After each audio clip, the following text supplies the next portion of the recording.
Yes, I'm wearing a headset. That's because everyone's noisy in the house. Okay, so I will carry on reading. Hopefully we won't get any disturbances. By the morning of the sale, I think I knew it was almost hopeless to go on believing that anything could stop it now, but I clung on to the little faith that I had left. You never know, I told myself, you never know. The whole farm had been invaded by lorries and Land Rovers and laughing farmers leaning on sticks, and it was difficult for Will and me to get away and be on our own. In the end, we found the haystack was the only place. I was sitting next to Will, high up on the haystack, looking down the yard where the auctioneers had set up a temporary sale ring. When the hammer fell for the first time and Celandine the 12th, father's favourite cow, was sold, I understood at last the emptiness of Walter Raleigh's comforting words. They had been false words. Everything he had said had sounded so good, so believable. I saw mother and father standing beside the auctioneer, and the fixed sadness on their faces brought tears of anger to my eyes. One of the cows were driven in and sold. One by one the cows were driven in and sold, and after them the sheep, and then the pigs. Everything was gone. It was too late now. There was no hope left. My friend Walter had betrayed me. He had lied to me, and I would tell him so. I'm going fishing, I said. All right, I'll see you down there, said Will, who had not taken his eyes off the ring below. I'll just wait to see Sally sold. I want to know who she goes to. I just hope those horrible Barrabills don't get her, that's all. They've bought almost all the pigs, you know. I began to climb down the haystack. Bessie, Will called after me. I stopped and looked up at him. You told me it would never happen, he said. And it has. It's happening, isn't it? I couldn't say anything. There was nothing to say. It's not your fault, I suppose, he said. Not anyone's fault. I left him sitting there. No one saw me as I went into the house and go up to my room to fetch my things. As I crept past Lil Jim's room, I could hear Auntie Ellie singing to him while she was changing his nappy. The tune was Three Blind Mice. Mucky pup, mucky pup. Who's a mucky pup? Who's a mucky pup? Lucky little Jim, I thought. He doesn't know what's going on. He'll never even remember today. I emptied my piggy bank. If I included the £10 I got from Auntie Ellie last Christmas, I had almost £20 in all. Just about enough to get me to London, and back, I thought. It was quite easy to get to Exeter. I got a lift in one of the cattle trucks that had just finished loading in the farm lane. I told the driver some cock and ball story about visiting my gran in hospital. He seemed to believe me, and so that's where he dropped me off. It was a long walk from there down to the station, but I wasn't worried. I knew there were trains to London often enough. Be along in 10 minutes, said the man in the ticket office. Do you want to return? Yes. On your way, are you? On your own, are you? He exclaimed to me keenly through the glass. A bit young to be on your own, aren't you? I'm 13, I lied, keeping my eyes down as I counted out my money. You don't look it, he said. Well, I am, I said. I felt he was a little suspicious after he gave me the ticket, so I walked as tall as I could and as quickly as I could through the ticket barrier towards the train. The train was crowded, but I managed to find a seat next to a lady with silver white hair who smelt of cough sweets. Opposite me was an old man who slept almost all the way to London with his mouth open. I was so fascinated by the repeated attempts of a large fly to look inside his mouth that the journey passed quickly enough. I had been on the Underground twice before, but never on my own, and so I was soon lost. The Underground map was a multicoloured maze to me, so I gave up and tried to ask someone. But there were so many people, and they all seemed to be in such a hurry to get wherever they were going that it was difficult to stop anyone and ask them. In the end, I managed to ask a Chinese lady who didn't speak English very well, but she knew where Tower Hill Station was and pointed back in the direction I'd just come from. She even came with me to be sure I got on the right train. So I found myself at last, late that afternoon, walking past the guards and the beefeaters, past Traitor's Gate and up the hill towards Tower Green and the bloody tower. Most people seemed to be coming out already, and there were no queues outside the Crown Jewels or the bloody tower. On Tower Green, 3 ravens fought noisily over the remains of a pork pie, and a beefeater posed for a photograph, surrounded by a party of raucous children. I took steps up to the bloody tower in twos, hoping to find myself alone. I had prepared exactly what I would say to him. I wasn't going to mince my words, I can tell you. He shouldn't have told me everything will work out just because you think it will. I'd tell him just what I thought of him. His room was packed with people on a guided tour. I did not recognise the language they were speaking. It wasn't French, I knew that much. All I know is the guide loved to talk. He spent 10 minutes rambling on, and it all ended when he gave himself a mock chop in the back of the head, and everyone roared with laughter. They took a few photographs and then they were gone, and I was alone.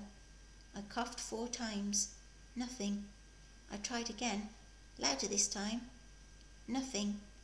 I whispered, "Walter, Walter, where are you?" Still nothing. I made for Raleigh's Walk. At the far end there were a few people leaning out over the wall and calling to friends below, but they were some way away, so I coughed anyway, loudly and deliberately 4 times. They turned and looked at me rather sharply, almost suspiciously, and so I got out my handkerchief and continued my coughing fit, just to convince them. "I hear you, cousin, I hear you, cousin." I turned around. My friend Walter was standing by the doorway, his black cloak wrapped around him, and he walked towards me now, his arms outstretched to greet me. Chapter 7. All the anger inside me evaporated as he embraced me, and then, putting his cloak around me, led me back through the narrow doorway into his room. "Oh, dearest cousin," he said, "you cannot know what joy it brings me to see you again." As he looked at me, his brow furrowed suddenly into a frown, and the smile left his lips. "Yet I dread to know why you have come. There is something in your eyes that tells me this is not just to see your friend Walter. Is it bad tidings that you bring me, cousin? Your grandmother?" I shook my head. "She's all right," I said. Then it needs must be the farm," said Walter. "Has it happened so soon? Oh, my poor Bess, have they taken the farm from you, and your home too? I see from your face that I have hit the mark." "How did you know?" I asked. "It is in the nature of the spirit, cousin," he said, "to be a spy, to eavesdrop. Many a time I sat with your mother and father in the kitchen as they tried to find a way out. I saw the papers, cousin. I read the letters from the bank and from the landlord. I thought this might happen in the end. Your mother thought so too. But your father is a fighter, and I thought matters might yet be put right. I hoped, as he did, that a good harvest might save him. Is there no hope at all?" "The sale's today," I said. "We've had to sell everything, even Sally." My friend Walter shook his head sadly and looked away. "We're moving out tomorrow," I went on. "We're going to live at Aunt Ellie's till we can find somewhere else." And he put his arms out and hugged me to him. "You said it'd be all right," I cried, burying my face in his cloak. "You said that if I believed it enough, then everything would turn out all right. And I did believe it, like you said, but nothing turned out right." I felt him stiffen, and his hands were on my shoulders and pushing me away from him. When I looked up, his face was smiling and his eyes shining with excitement. "And so it shall be, chick, so it shall. I will meddle just once more in your world, but to better effect this time, I trust. I had a mind to do this before, but I did not dare for fear of blundering. But now I have no choice." He wiped his eyes with his cloak. "Oh, be sure, dear cousin, that all will be done to restore your family's fortune and mine too." "But it's too late," I said. "I told you the sale's today. It'll be over by now." "It's never too late," Walter replied, turning to go. "But we must make haste, or I may not be able to restore your home and your farm, but I have something else in mind that will do almost as well, and in doing it I will kill 2 birds with 1 stone. I pray you, cousin, bide here a few minutes, for there is something that must be done before we leave." He laughed a loud, triumphant, almost a vengeful laugh. I have thought it often, but never before, just cause or purpose. Oh, now I have. Fortune may be fickle, but she can sometimes be sweet. Stay where you are, cousin, and I will return. And he was gone. I did not have long to wait. The tourists I had seen out on Molly's walk passed back through the room. They looked at me somewhat strangely, whispering to each other. It occurred to me then that they might have witnessed my sudden disappearance under Walter's cloak, and I smiled at the thought of what they must have seen. One of them looked as if they were going to talk to me, so I turned away and pretended to be engrossed in the view from the window.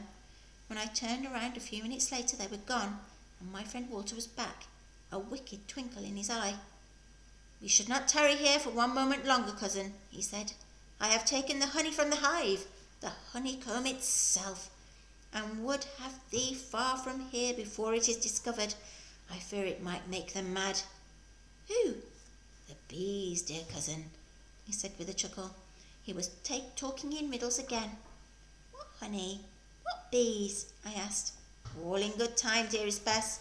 I promise you shall know all that I have done and all I intend to do, but this is not the time for explanations.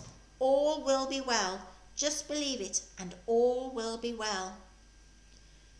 "You said that once before," I said. "Oh, indeed I did, Cousin Bess.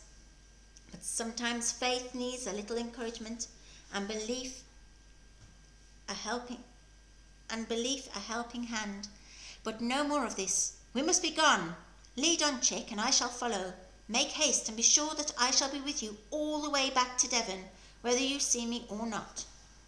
The ravens were still squabbling over the last of the pork pie on the tower green as we came down the steps of the bloody tower. A beefeater was removing an upturned ice cream cone from the railings where someone had stuck it. He was muttering to himself as we passed. "Mucky pups," he said, "mucky pups." And that set me thinking about little Jim at home, and how they would all be worried sick about me. I should have left a note or something. I should have told Will. I should have told someone. I just never thought of it. It was already the worst day of their lives, and I had to go and make it worse. And for what? For a trip to London to shout at my friend Walter about how he'd let me down, and I hadn't even shouted at him, and he wasn't even going to let me down. He had something up his sleeve. That was all I knew, but I had no idea what it was, and there was no time to ask him, not now. What was I going to say to them when I got back? "Sorry, Mother. Sorry, Father. Sorry, Will. I didn't mean to upset you, but I've got this ghost friend I went to see. He's sitting here, right beside me, and he says everything will be all right. He's come to help us, but I don't know how." It didn't sound very convincing. No, I could tell them nothing, only that I was sorry to have worried them, and that I was coming home.